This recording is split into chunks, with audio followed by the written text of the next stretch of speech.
Good morning, everybody. Welcome to Living Astrology with Janet Hickox. Grab your cup of coffee or your tea, sit back, and let's chat about what is happening up in the stars above us today, which is Friday, December 9th. All day yesterday, I thought it was the 9th. All day, I kept putting the 9th on anything that I was doing. It almost caused me to mess up my work schedule. Thinking that I was supposed to be doing clients yesterday that, yeah, are for today. It was kind of an interesting day. Time has no meaning at this moment in time. I was getting ready for this broadcast this morning, and we actually have quite a bit to talk about. And I really want to change the tenor of my shows, Mondays and Fridays, to include some form of teaching, if you will. And last night, or yesterday afternoon, whenever it was, as I was planning, I realized, wow, we could start doing kind of a lesson, for lack of a better word, on the centers in our human design charts and getting a deeper understanding of what the energies are in those centers and what they bring to the table. And we could do that randomly based on the week and where the sun or the earth are sitting, or where both, are sitting if we wanted to do two centers.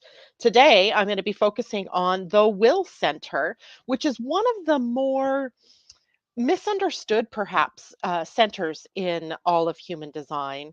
And I think that's because it has such different names, right? We call it the will center, we call it the heart center, we call it the ego center.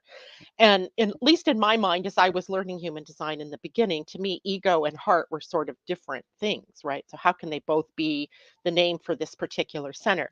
So I want to talk a little bit about that this morning. And of course, now that the sun is sitting at the gate 26, the gate of integrity, which happens to sit on the will center or heart center or ego center, whichever you're used to calling it. It is a great time for us to be able to break that down and talk about it. Now, I had another rando thought in my head this morning, and it's every day that I come on, I say, grab your cup of coffee or your tea. And have I ever told you what I'm really drinking? It's not beer, it's not wine, it's not random, rum, vodka, whatever. Although, hey, whatever, whatever floats your boat. It's 5 o'clock somewhere on the planet. I'm actually drinking coffee.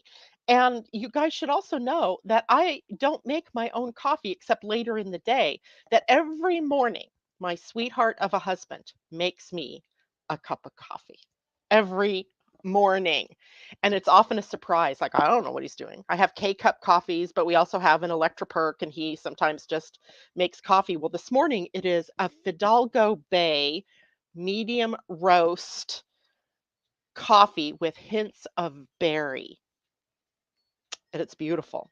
This is actually from a bag of coffee that I snatched out of the air at the fair that was way back in September. My granddaughter is a cheerleader for the Cedar Woolley football team, and the cheerleaders were doing sort of like a competition at the fair. And in between the different groups, Fidalgo Bay, the company, was throwing out bags of coffee. Well, the first bag of coffee gets thrown and it's coming right to me. And I was so excited that I was going to get the coffee. Only the woman in front of me reached her arm up, leaned way back, fell in my lap, and actually got the coffee. So then another bag comes flying in our same general direction. And I'm like, I want this coffee. She goes, I'll get it. So she leaps up, gets it, and gives it to me. So that is what I'm drinking this morning. And Christine, it's funny because we always talk about it. And he said, it's about Hebrews, like Hebrews, the book in the Bible, but it's Hebrews, not she brews, it's Hebrews. So we laugh about that every day. So thank you, my sweetheart, for making me coffee every day. And even on Saturday and Sunday, I mean, 7 days a week, this man makes my coffee for me. I love it. Anyway, so today we're going to be talking about the Will Center, Heart Center, but also I want to start by talking a little bit about where we are astrologically right now with the moon, and then a little bit about Venus and Capricorn. And luckily, we have a weekend on tap that's fairly quiet. No big transits happening, although we'll be under the influence of Venus squaring Jupiter, which I'll talk about when we get to the Venus part of this. And then I'm going to dive into the third part, which is all about that will center. So this might be a good day for you to have both your astrology and your human design chart, especially your human design chart if you want to know about your will center and how it's set up. And where is your will center? I'll also be sharing a graphic where we can talk about that. So, good morning to Pam Zaruba out there. She says the full moon is kicking her butt. I'm not sure what that means, but I bet you'll share with us. Kajella, good morning. Corey, good morning. Christine, good morning. Asa, oh my God, it's great to see you. And Natasha Venter, good to see you. Happy blessings to all, she says. And for all of you who are listening or watching but not talking, welcome. So this morning, the moon is in the sign of Cancer, one of the best signs for the kind of weekend I'm going to have, which is tomorrow, is baking day. Every year, just about 2 weeks before Christmas, we get together and we bake cookies. We do this at my youngest daughter's house, and because she's got the biggest kitchen and she's got this beautiful big island right in the middle that gives us plenty of room to work. And my job is always to decorate the sugar cookies because I don't really like to bake. It's not my thing, but I do like to decorate the cookies. So I get to get my little creative hat on. And of course, my weekend kicks off tonight with a Christmas party my husband's work does at the bowling alley. So it's a Christmas kind of weekend. So the moon in Cancer fully and authentically supports that kind of get together. And the moon in Cancer brings up intimacy, right? Our connections to one another and how we share with one another from a sense of compassion, kind of with a soul on our sleeves kind of feeling, right? The really deeply sharing of ourselves with others, and tenderness is a part of that, and that compassion and that nurturing, wanting to take care of one another, right? My husband certainly taking care of me, bringing me coffee, and all of us sort of taking care of one another. I told you we have a family chat, and this morning I went, "Oh, it's family picture day. Everybody send a picture of yourself."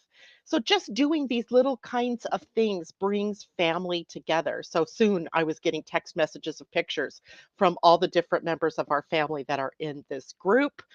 So it's that kind of energy that we have all the way through noontime on Sunday.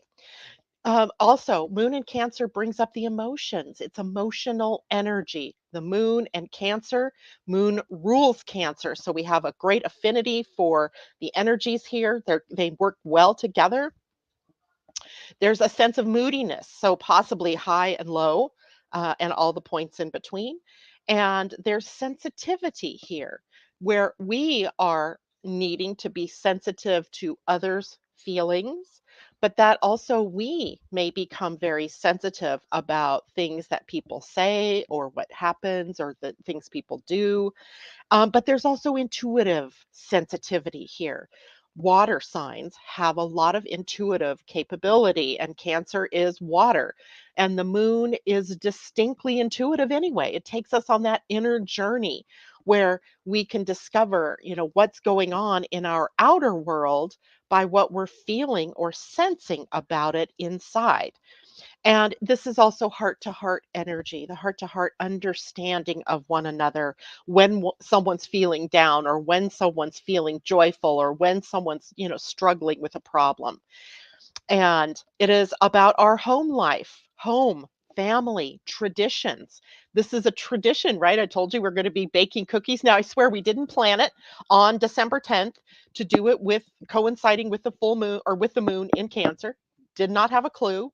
It's just always planned for about this weekend in December.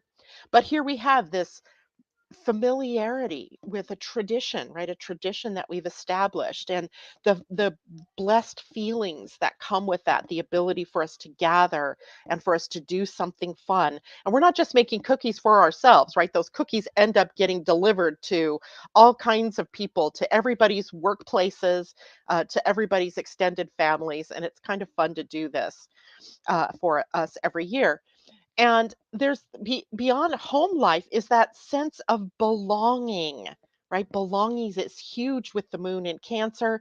It takes us to our roots, even our ancestral roots, right? When we think about Cancer energy, we can think about our genealogy, and we can think about our DNA and our genes and the connection that we have through our genes. It is also mother energy, mother nurturing. We kind of bring the moon. The moon is feminine, distinctly feminine, and definitely has the connection to the nurturing of the mother. But now in our society today, of course, we have all kinds of people that are mothering, fathers, significant others. And so it can be the more nurturing energy that's brought out in each of us, whether we are of the feminine or not. Now, we have a couple things to watch out for. As always, with any sign, there's always the dip, right? The lower energy of the sign. So we want to watch out for a lack of confidence.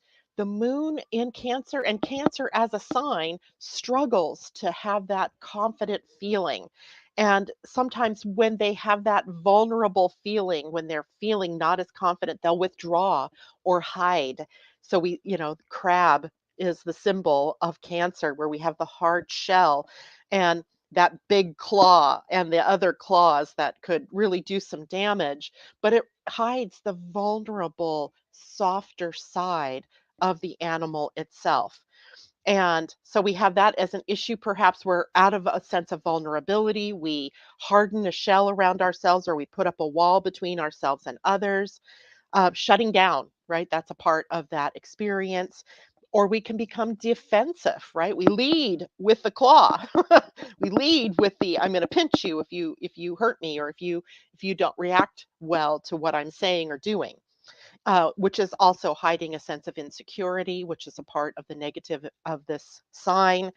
And on the other hand, we also have the potential for smothering, taking mothering to the nth degree, where we smother our children or our family or our anybody that we feel responsible for, rather than being of a nurturing quality. We're actually keeping them, in some kind of a pen or in some kind of limitation.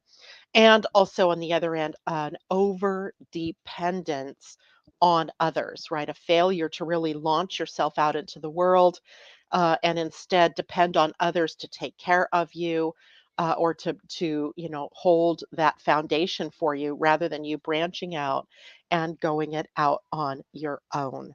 So I am so excited to see you out there, Debbie. I'm so glad you're home and she's doing well, right? I know she's still having a couple of challenges, but I know with all of us sending her beautiful, loving, healing energy, that we can help her get through this period of time. So, everybody, just take a few moments, focus on Debbie over there in Lynn Haven, Florida, close to Panama City, if you need an idea, and just visualize Debbie and just covering her with beautiful gold, white, blue, green, healing light. Help her get back her breathing and heal from her adventures in the hospital. So Michelle, good morning to you. Cancer moon is perfect for the mermaid meeting up tomorrow with the people in my pod. I love it. I love it. I love it. That's very Neptunian as well, and Piscean, and there's, Cancer's a water sign. There we have that family get together, right? The mermaid pod. I love it. Good morning, Joan Durchie. It's good to see you too.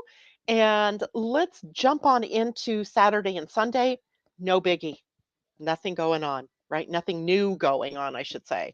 When we get to Venus in Capricorn today, which has moved into Capricorn, will move into Capricorn today. When I checked the chart this morning, Venus was at 29 degrees, 19 minutes of Sagittarius.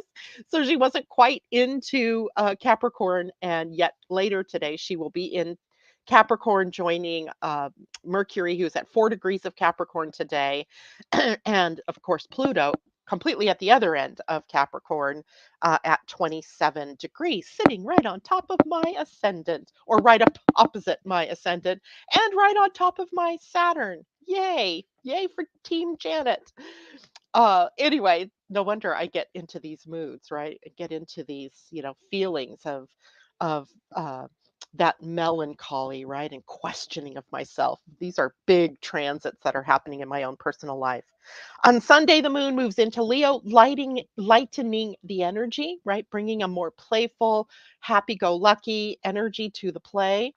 Um, Not that Cancer is serious or anything like that, but sometimes family dynamics can be difficult, right? And so we might find ourselves dealing with that kind of dynamic.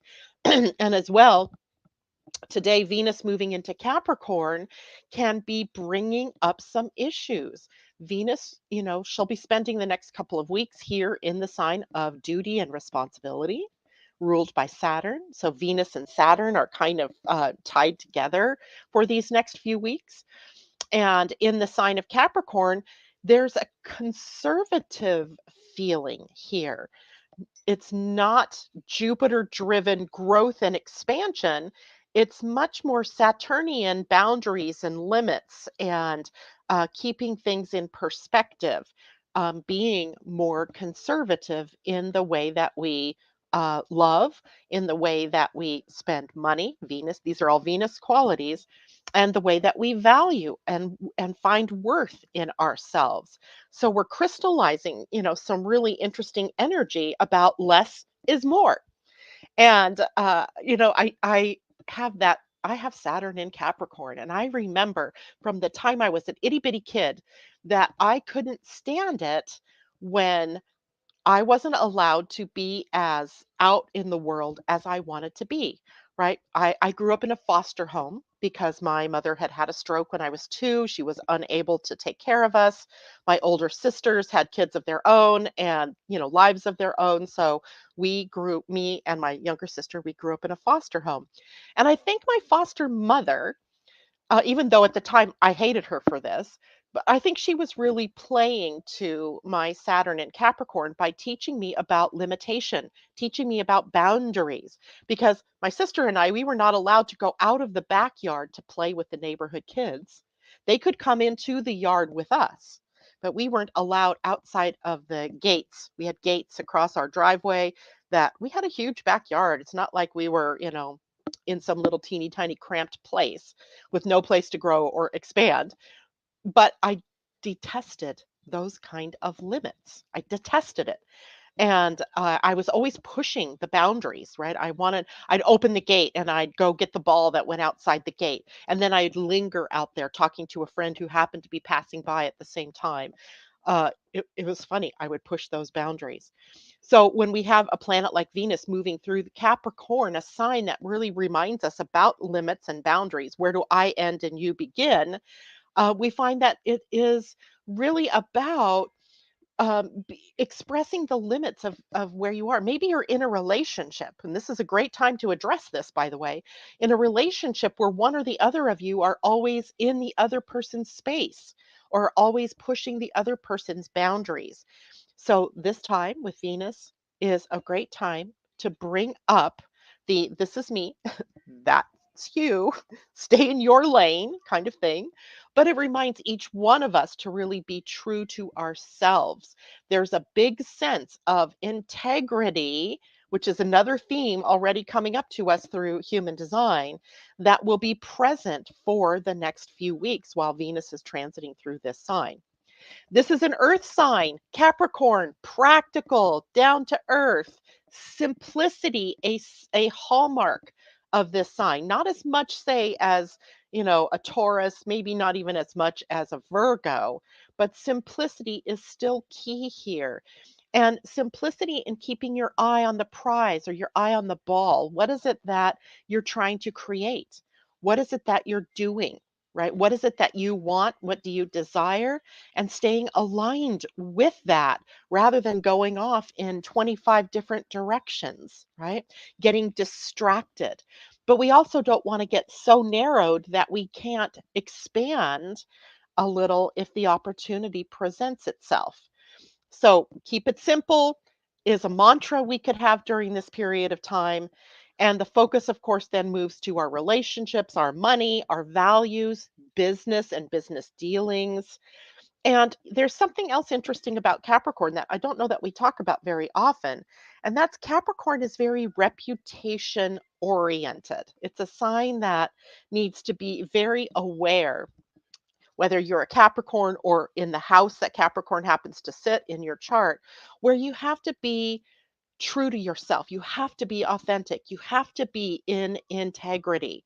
There's a potential here for a stinking sort of reputation and getting sliced and diced immediately by Saturn if you stray outside of what is right.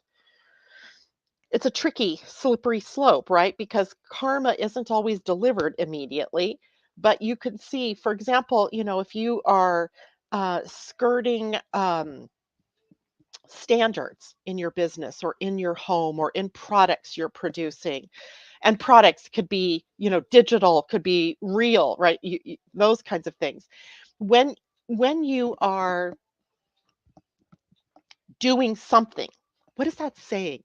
If it's worth doing, it's worth doing right, something like that. And that's a very Capricorn kind of ideal. If it's worth doing, if it's worth putting your time, your money, and your effort into it, it's worth doing it right or going the distance with it, right?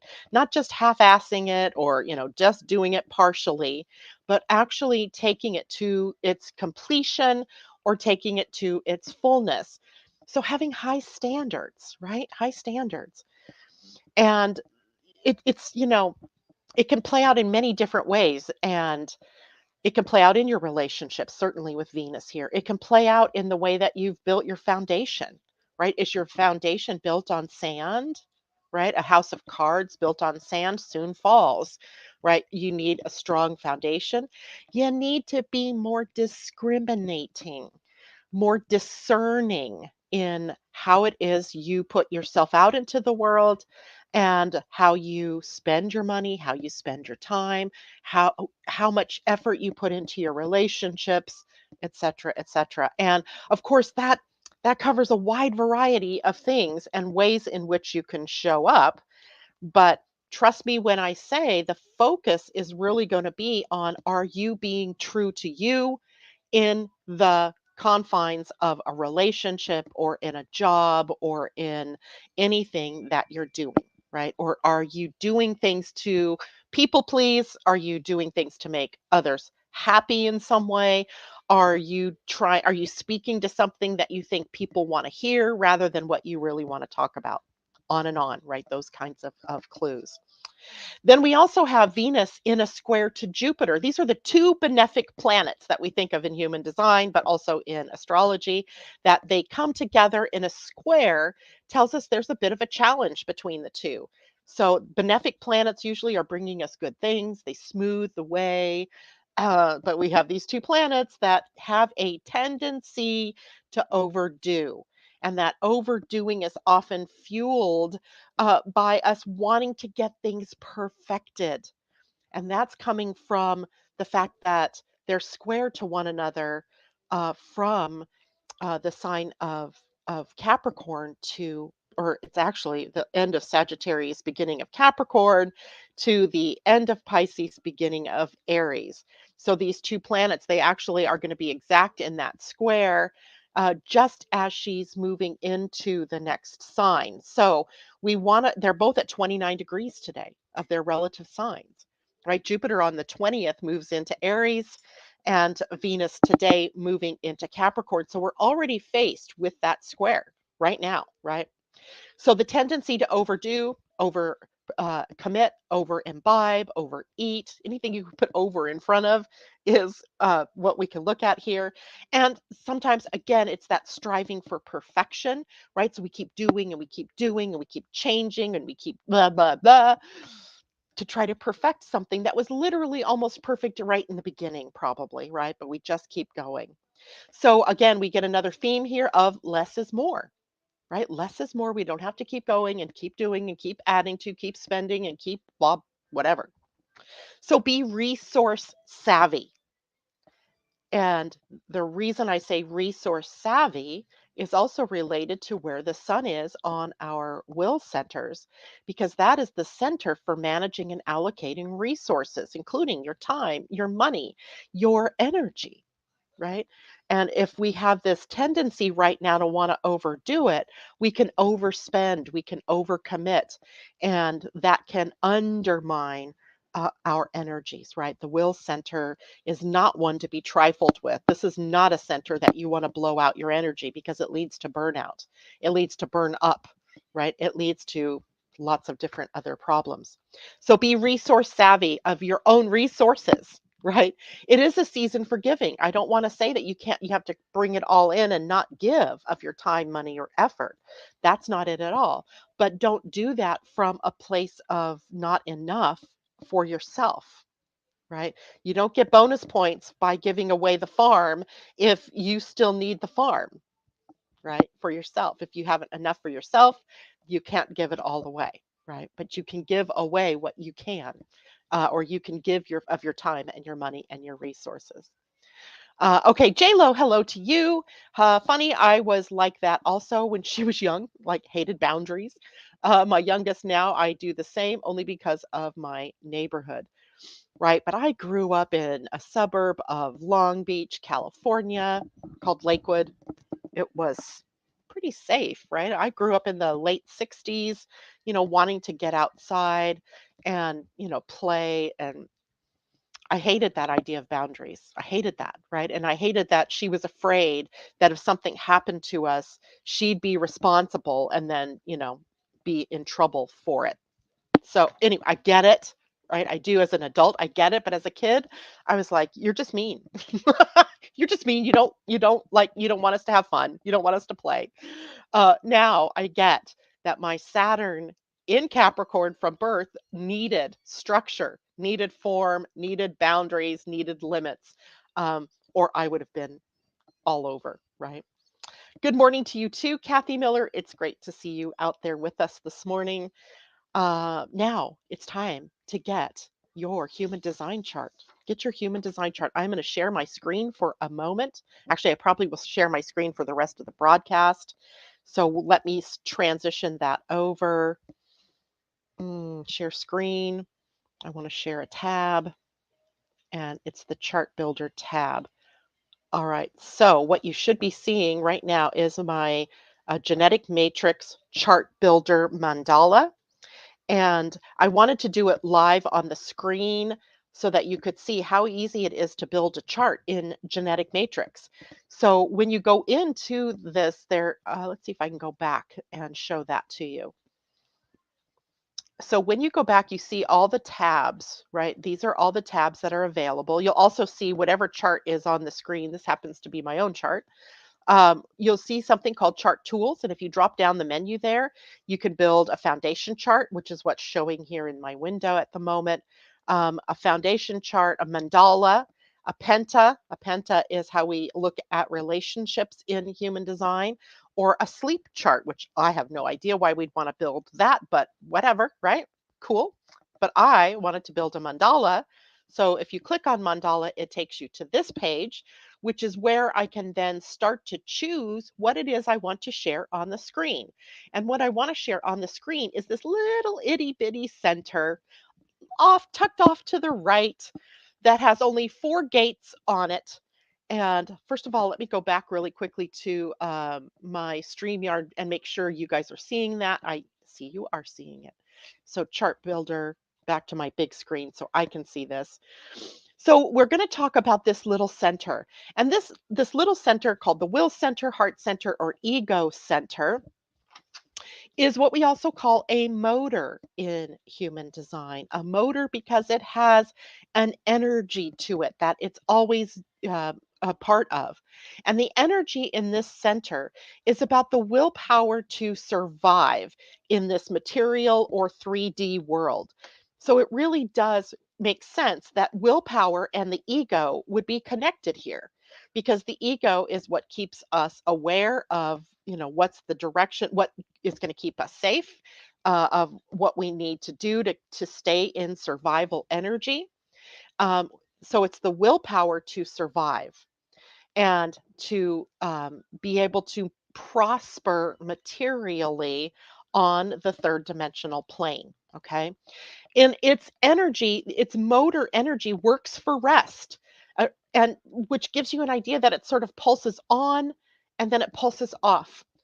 So it's an energy that's not like the sacral. In the sacral, this energy's on all the time. It's always humming. So those of you who have a defined sacral, meaning you're either generators or manifesting generators, or for the other three types, if you're borrowing this energy from people in your lives or from transits that are happening, this is access to sustainable life force energy. It never turns off. But this center does. This center works to rest and then it goes back to work. So it is all about managing and allocating resources, including your own energy, right? Your time, and including your money. And there is also another energy in this center, and that is about worth, right? Self worth. Now, the heart center is also one of the centers that is very much more open in the population than it is defined. Only about 12 to 20% of the population, I usually say about 16% of the population has this center defined. So if you look at your own chart, if it has color in it, it would be red. And if it's colored, then you have a defined will, ego, heart center. If it's white, which I suspect most of you out there have it white, then it is open. In a defined center, you have access to that energy. It's authentically you and it is broadcasting from you. So if you have it defined, you have access to willpower, right? You have the ability to stay using willpower to stay with something, to persevere, right? There's determination and tenacity here in this center. If you have it open, then what you might be doing is borrowing willpower energy from maybe somebody in your life, but you might also get into kind of an invisible competition with the world and get into this energy of forcing things to happen. I'm going to talk more about the open center in just a few minutes. Now, the heart and will center, then, besides willpower, is also a place where we make and keep promises, where we stick to our word.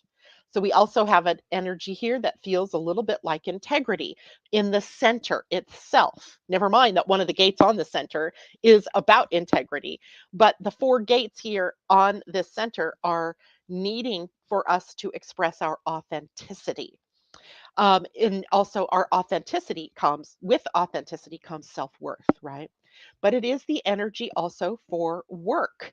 We have to remember though that work here is not like the sacral. It can't be, 24/7. This is an energy that if you watch animals play, especially dogs, you'll watch them and they're playing, playing, playing, wrestling around. And then all of a sudden on cue, they'll both just stop, or all of them will just stop. Maybe they go over to the food dish and grab a bite, or they get some water, or they just take a quick nap. And then, like again, some invisible impulse runs through them and they're back again playing and wrestling around. They're attuned to the natural rhythms and cycles of energy. But for us, human beings, we are artificially predisposed to production, to keep working and keep going and keep doing and make more widgets and make more things and do more with our time. And that is something that leads us to burnout. Now, if we look at the physiology in your body, what does this center affect? For one, it affects the thymus. The thymus is the little gland that sits just above the heart. It's kind of the master gland. It works often to regulate our energy in our body. So, blowing out the thymus, not good, right? Not good because it is a master gland. Destroying the thymus means that you're destroying your energy, right? You're destroying your ability to live, love, and laugh, for example, right? The stomach is also a part of the physiology in the will, heart, ego center. The gallbladder, so the whole gall system. And so essentially, if you're finding yourself, with issues in these areas, it might point toward how the energy is being used incorrectly or not utilized correctly in your energy stream. Also, probably the biggest one of all, the heart. This literally rules the heart.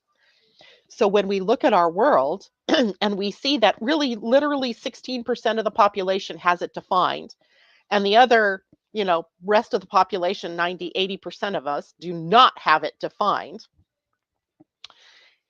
but think we have to keep doing and doing more and doing more and forcing and being productive, you can understand why heart attacks, why heart problems, why high blood pressure, why strokes are such a problem in our society. Because basically, we're using this energy in this center incorrectly, right?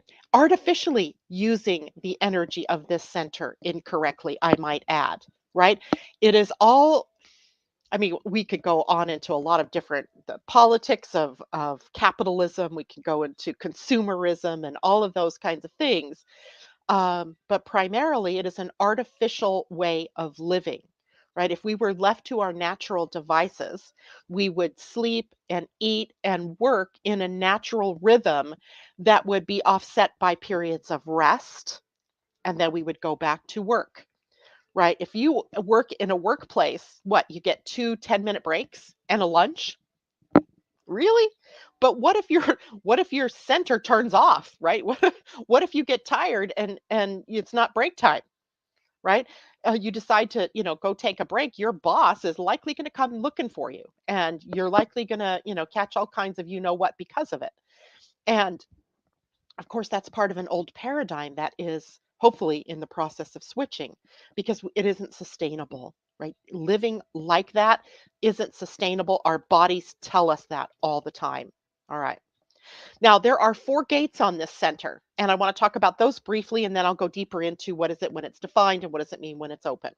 So, the gate 26 is the one that I'm interested in today because that is where the sun is, right? The sun is in the gate of, well, this gate goes by many names. I think of it as the gate of integrity.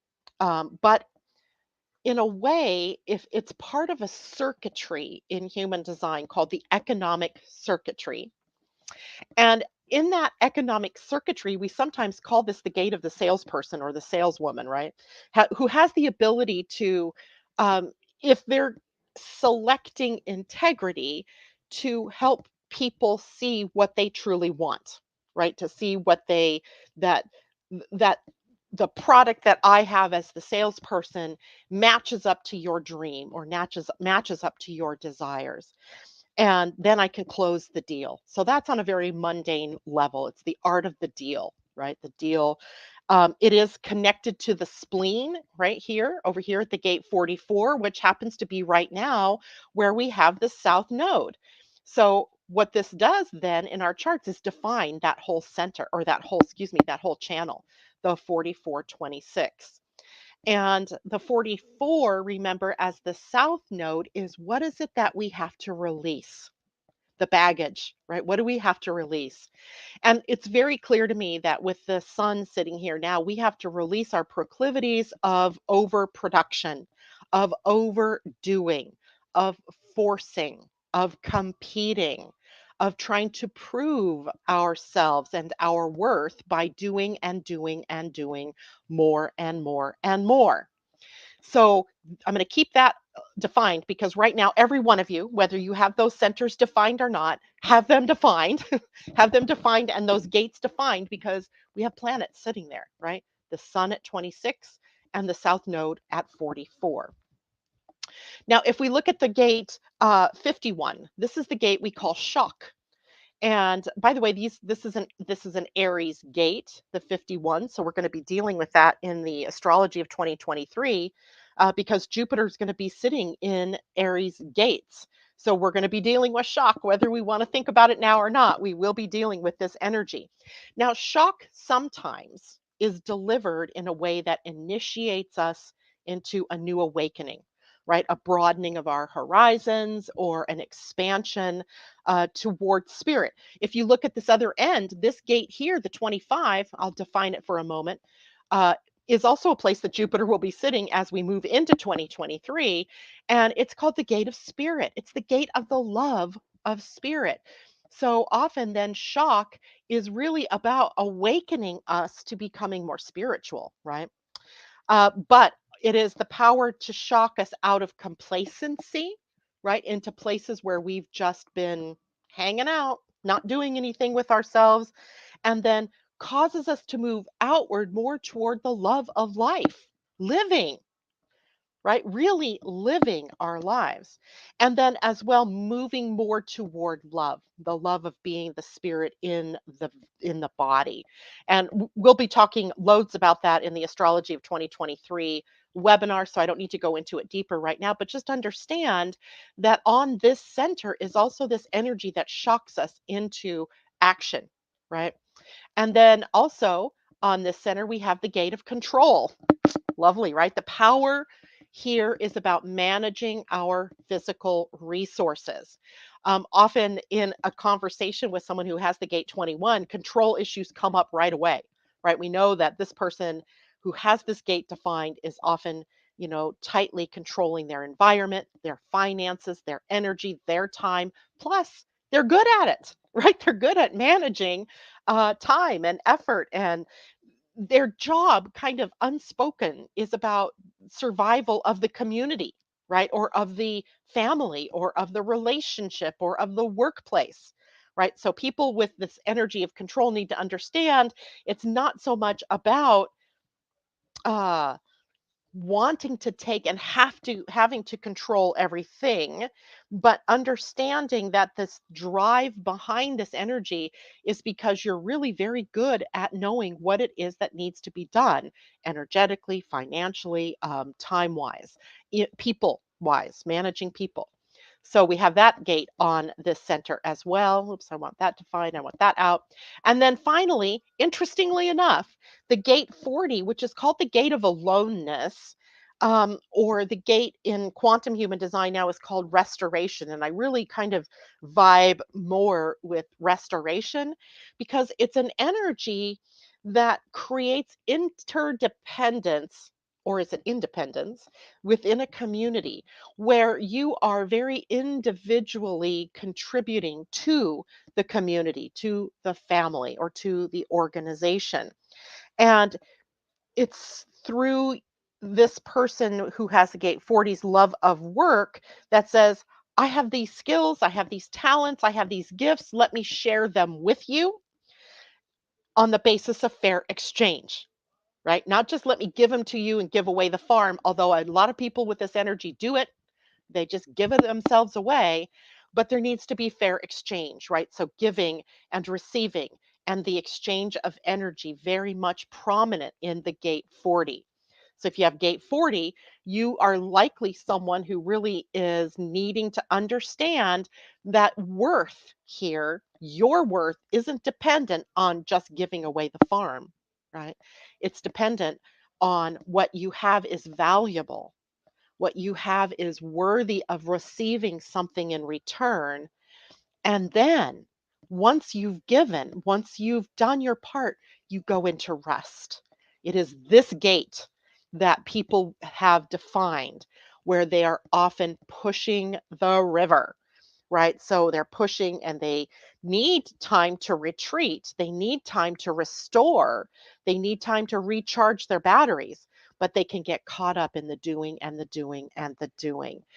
Now, that is, if you have this energy defined, if you have this center defined, maybe not as bad as it sounds, but even those with definition here are eating away at their vital energy every time they go and go and go without rest. And if you have this center open, you're not designed with that kind of perseverance in the first place. So if you're displaying that kind of perseverance, it's because you're borrowing it from the universe, if you will, the universal bank of energy, or from the energy of the people around you, and are even more likely to burn out because of it. All right, I'm going to go back over here to StreamYard real quickly and see if people have questions about this. Natasha says, mine is defined. You're in the minority. Christine, I have a defined heart wheel center and 26.4. with a red line connecting to 44. So this is part of your life purpose then, Christine. If it's red, it's coming from the design column, which I always think of as your life purpose. Natasha, people always say they are amazed how I keep moving forward even though life is hard. And some say the thymus is connected with the higher heart. It is definitely the higher heart, Christine. And indeed, yes, Natasha, I also have a defined will center. And I know that that is what keeps me going in the face of challenges, in the face of hardships, in the face of, I mean, why else would I stick with my trying to get 1,000 subscribers on my YouTube channel for 5 years? Right? That's perseverance, that's determination. And some people, some people liken this to stubbornness, right? I have had no small number of people tell me I'm stubborn. And it's not. I'm just determined, right? I'm determined, so you are as well. And remembering that that also means that people in my life are actually borrowing my defined will center, right? So you and I together here this morning, if you have it open, you're borrowing my energy. And as well, for those of you who have it defined, others in your life are borrowing your energy. So, is it up to us to tell people to mind their own energy? Well, maybe a little bit. Yeah. Right. So, I know that if I get in a group, that I can just keep it going and going and going and doing and doing. But I also carry the gate 40, right? I also have that gate 40 sitting there on that corner that says you need to rest, you need to relax, right? So I have to balance that myself. Pam Zaruba, duh. If only I'd known about the 21 and 40 years ago, I would have been more understandable. Life would have been more understandable. You know, it's funny. I had a woman tell me this yesterday in a chat thread that we had going that she I think is in her 70s, and she's like, I wish I'd known this years ago. I would have managed my energy better. And all I can say about that, is that things happen in the right timing, right? It couldn't have happened any sooner, right? So don't question why you've had to do if I knew this 40 years ago kind of thing, because that's just creating more negativity for you, right? You don't want to go there. Now, let's talk about the defined heart. What time is it here? I have 15 minutes. Good. So, if your heart center is red, if this center is red, as I've colored it in here, then it's defined. And this means that you have consistent access to the energy of will, to the energy that we want to think of as even ego, right? That determination to keep going, and you project it outward, right? Defined centers project outward, right? It's broadcasting, and as your own center cycles between periods of work and rest, one of the most important things that you need to remember is to take time out for you. Take time to rest. I'm really kind of surprised how many of you out there this morning have access to that center defined. So you have to honor that part of you that needs rest, right? Just because you have access to this energy does not mean you are meant to use it consistently, because this energy pulses on and then pulses off, pulses on and then pulses off. Off means rest, right? Yes, you could probably push through and keep going and going and going, but that doesn't mean that you should keep enduring and persevering all the time, right? It's useful if you have a project that you have to get finished.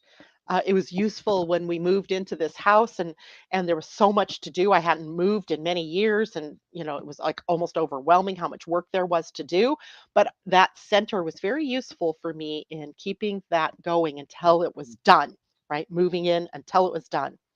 So you're actually, if you have it defined, projecting willpower out into the world, and the people around you in your aura, right? They're going to feel like they can do that too. So that leads us to how you use your energy, right? Be mindful that other people cannot be as energetic as you. So if you're working in a group and you want to keep going and going past the midnight hour kind of thing, but everybody else is sort of like, looking like they're falling down.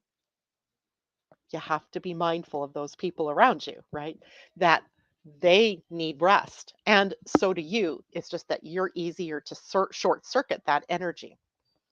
Now, if your heart is white, so it would be white, it would be like that, right? It would look white.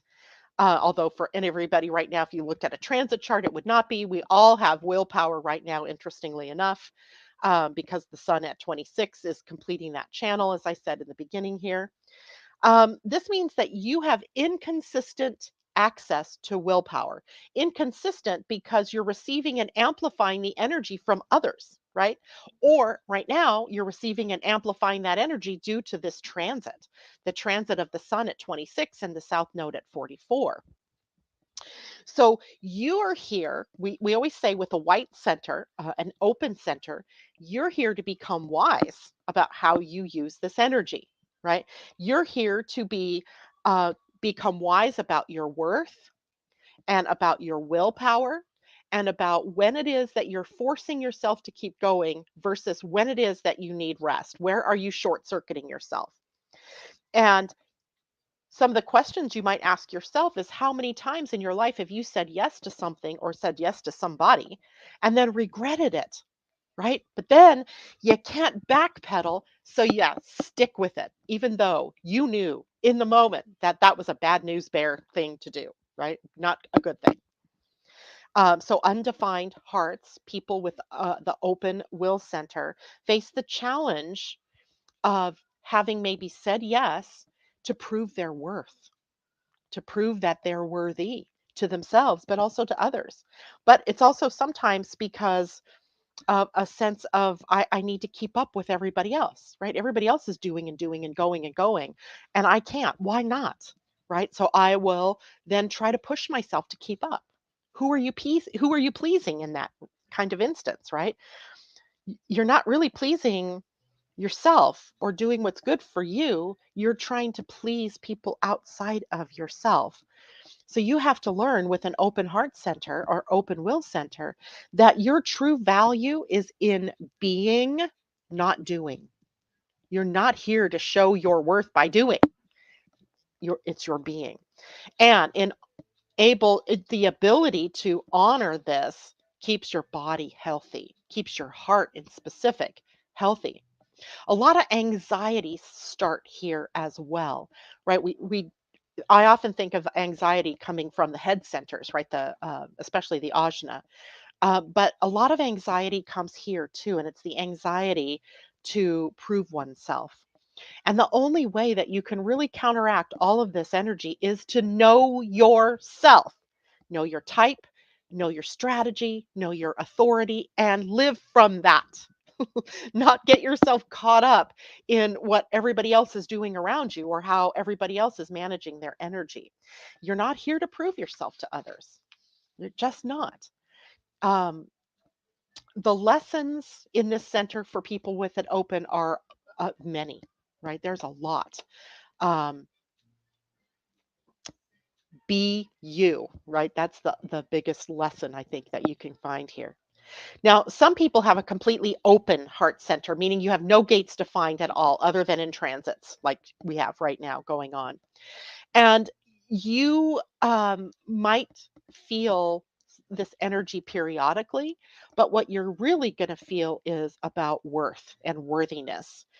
The open heart is vulnerable, very vulnerable, of either expressing exaggerated self worth or no self worth at all. Right, so it can be the huff and puff and bluster of someone who feels inferior, but if I act the part, then I will have that kind of worth or no worth, depending on the people that you're around.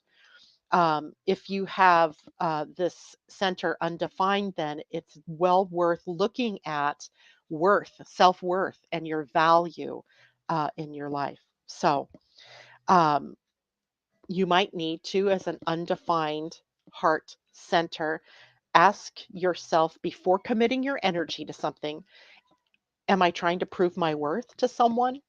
Right? Or what is it that I'm trying to prove to myself or to others?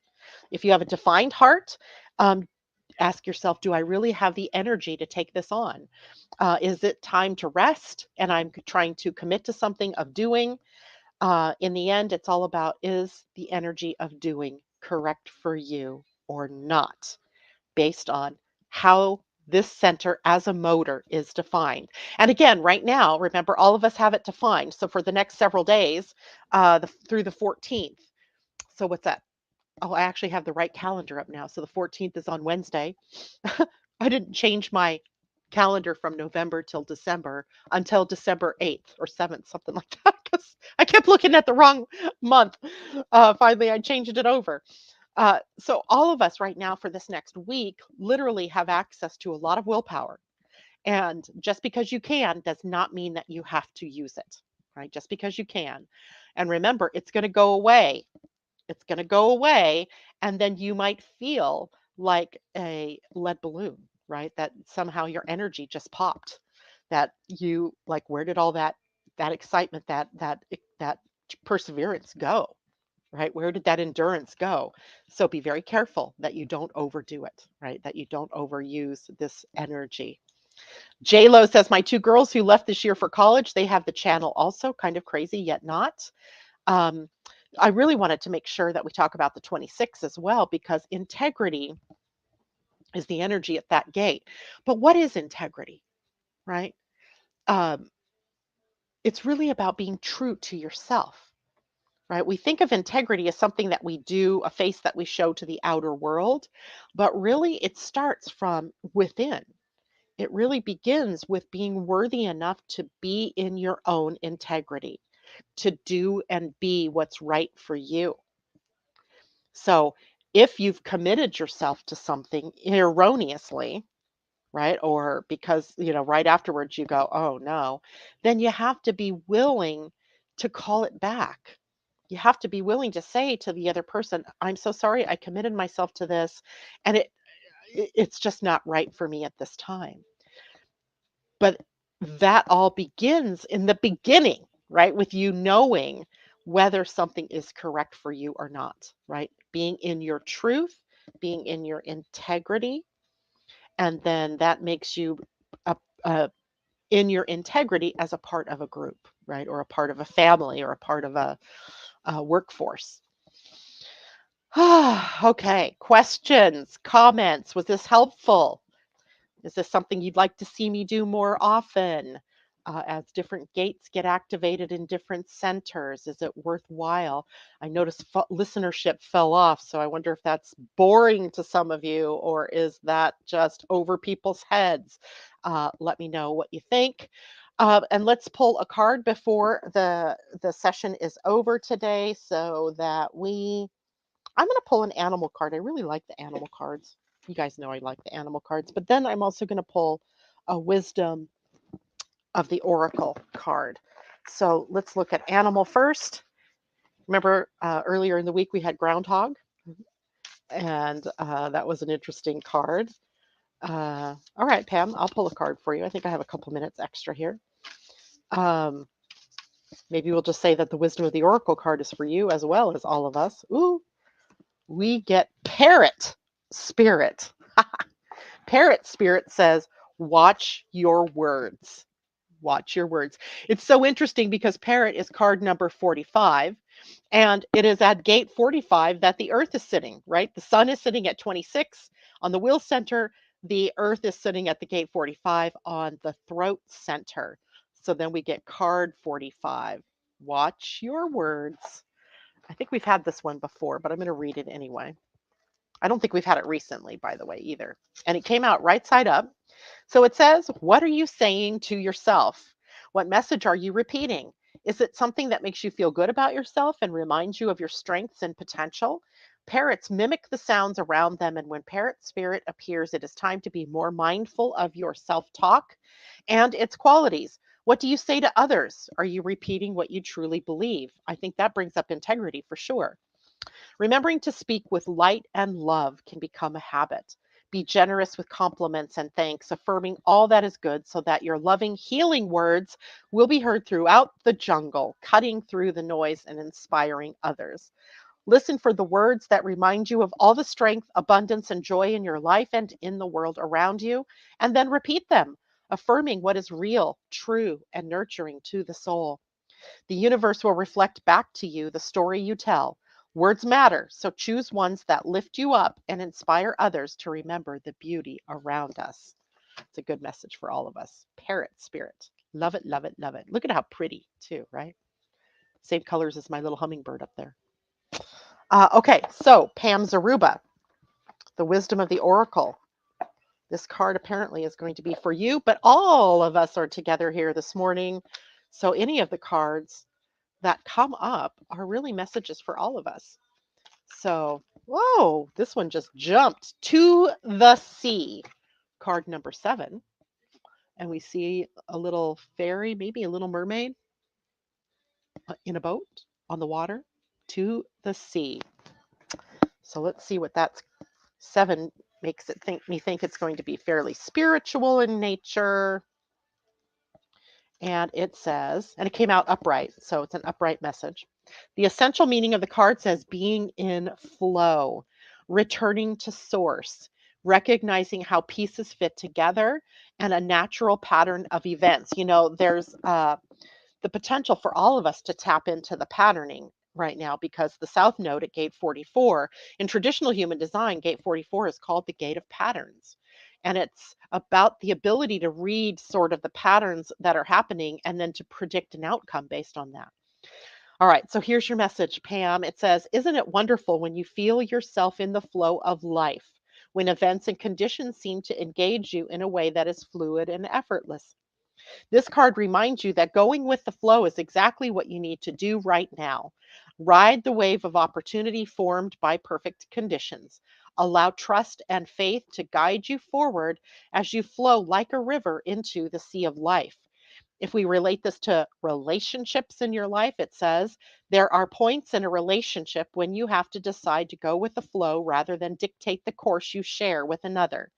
Can you let go of the need to have things your way and allow the relationship itself, your combined goals and desires, to steer the ship? Can you both transcend your personalities and allow the partnership to form its own identity, its own energy? Now is the time to relax and see where this mutual journey leads. To the sea, to the sea. It also sounds very Venus and Capricorn, right? Venus and Capricorn, a message for you perhaps there. All right. That's it for me today, you guys. Thanks so much. Don't forget, you still have time to get your ticket to the Astrology of 2023. I think every one of you so far that have purchased has already gotten your Astrology of 2023 report. And I bet you're by now noticing it's over 100 pages of you, all about you. And of course, that's a free gift that you receive for signing up for the workshop. You can do that by going to my website, www.living-astrology.com, scrolling down a little bit down the page, and you'll see it's right there, Astrology of 2023. All right, you guys, have a great weekend. I will see you on Monday. Bye.